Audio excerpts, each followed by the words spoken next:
Hello everyone, welcome to Nath পরিবার। আশা করি তোমরা সকলে ভালো আছো, আমিও ভালো আছি। দেখে নাও আজ আমি কোন রেসিপি তোমাদের সাথে শেয়ার করছি।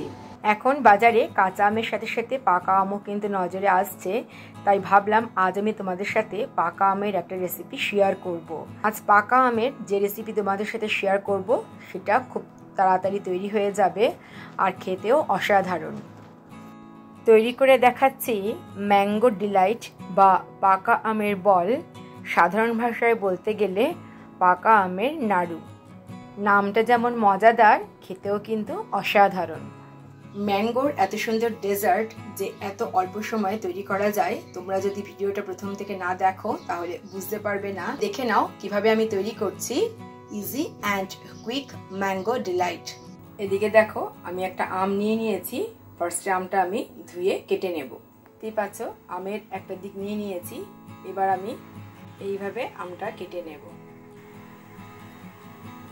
তাহলে দেখবে খুব সহজেই আমটা কাটা হয়ে যাবে। এবার আবার এইভাবে টুকরো করে নেব।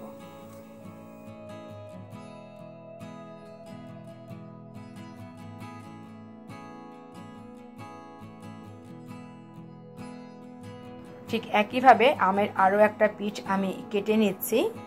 এবার যে টুকরোগুলো হলো সবগুলো টুকরো আমি জাস্ট তুলে নেব। এবার আমের পাল্প তৈরি করার জন্য আমের টুকরোগুলো আমি নিয়ে নিয়েছি মিক্সি জারে। আমি ঢাকনাটা খুলছি, দেখতেই পাচ্ছ কত সুন্দর তৈরি হয়েছে আমের পাল্প। এবার এটা এক সাইড করে রেখে দিচ্ছি। এবার আমের পাল্প আমি একটা বাটির মধ্যে ঢেলে রেখে দিয়েছি। যেহেতু এটা হিমসাগর আম দিয়ে তৈরি আর একদমই আঁশ নেই, তাই ছাকার কোনো প্রয়োজন হলো না। যদি আমের মধ্যে আঁশ থাকে তাহলে অবশ্যই একটু ছেঁকে নিতে হবে। একদিকে নিয়ে নিয়েছি আমের পাল্প, আর একদিকে দেখতে পাচ্ছ রয়েছে নারকেল কোড়া। এখানে হাফ নারকেল কোড়ানো রয়েছে। গ্যাস ওভেনে কড়াই বসিয়ে দিয়েছি আর কড়াইতে আমি দিয়ে দিয়েছি নারকেল কোড়ানো। নারকেল কোড়ানোটা একটু ছড়িয়ে নেওয়ার পরে আমি এর মধ্যে দিয়ে দিয়েছি তৈরি করে রাখা আমের পিউরি। আমের পিউরি দিয়ে নারকেল কোড়ানোটা খুব ভালো করে নাড়াচাড়া করে নিচ্ছি। এখানে একটা কথা তোমাদেরকে বলে রাখি যে আমি এখানে ফ্রেশ নারকেল দিয়ে তৈরি করছি। ইচ্ছে করলে তোমরা ডেসিকেটেড কোকোনাট দিয়েও কিন্তু তৈরি করতে পারো। গ্যাসের ফ্লেম লোতে রেখে ভালো করে নাড়াচাড়া করতে হবে। নেক্সট আমি এর মধ্যে অ্যাড করে দিচ্ছি মিল্ক পাউডার। খেতে যেমন টেস্টি হবে আর তাড়াতাড়ি বাইন্ডিংও এসে যাবে। ভালো করে মিল্ক পাউডার দিয়েও আমি মিশিয়ে নেব। এখন অনবরত নাড়তে হবে। ইচ্ছে করলে তোমরা এর মধ্যে চিনি দিতে পারো, তবে আমি চিনি দেব না। আমি এর মধ্যে দিয়ে দিচ্ছি কনডেন্সড মিল্ক। আর বাড়িতে যদি না থাকে তাহলে তোমরা করবে কি, দুধটা অনেকটা ঘন করে সেটাও কিন্তু অ্যাড করতে পারো। আর সেক্ষেত্রে কিন্তু এক্সট্রা করে চিনি দিতে হবে। আর যদি কনডেন্সড মিল্ক দিয়ে করো তাহলে চিনি দেওয়ার কোনো প্রয়োজন নেই। মিল্ক মেড দিলাম, ভালো করে মিশিয়ে নেব।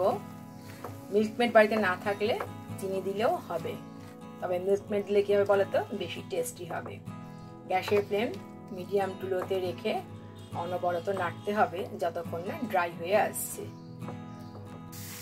এখন আমি তোমাদেরকে 5 মিনিট পরে দেখাচ্ছি। দেখতেই পাচ্ছ একদম কড়াই থেকে উঠে আসছে, তার মানে এটা কিন্তু সম্পূর্ণ রেডি হয়ে গেছে। এবার আমি গ্যাসের ফ্লেম অফ করে দিচ্ছি আর এটা এই অবস্থায় রেখে দিচ্ছি ঠান্ডা হওয়ার জন্য। এখন আমি তোমাদেরকে দেখাচ্ছি ঠান্ডা হয়ে যাওয়ার পরে। এবার আমি তৈরি করে নিচ্ছি ম্যাঙ্গো বল বা আমের নাড়ু।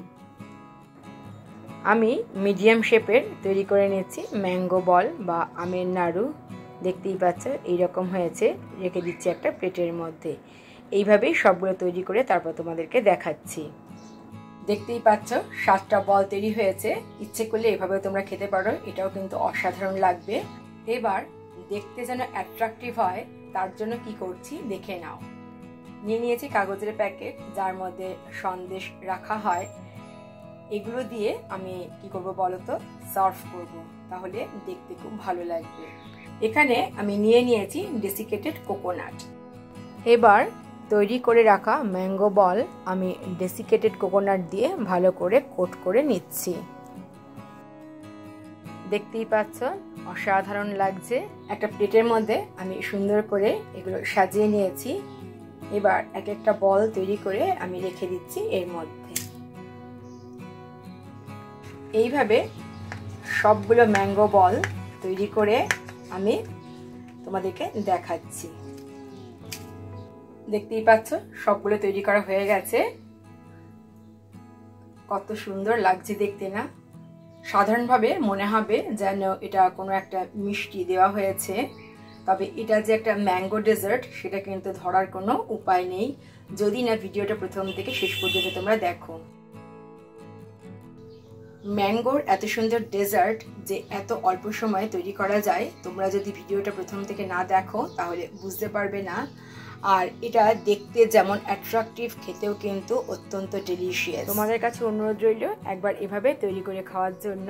আর ভিডিওটা প্রথম থেকে শেষ পর্যন্ত দেখার জন্য অসংখ্য ধন্যবাদ। আশা করি আজকের ভিডিওটা সকলেরই ভালো লেগেছে। তাহলে আজ এই পর্যন্তই, দেখা হবে আবার নেক্সট ভিডিওতে। ততক্ষণ পর্যন্ত তোমরা সকলে ভালো থেকো। টাটা।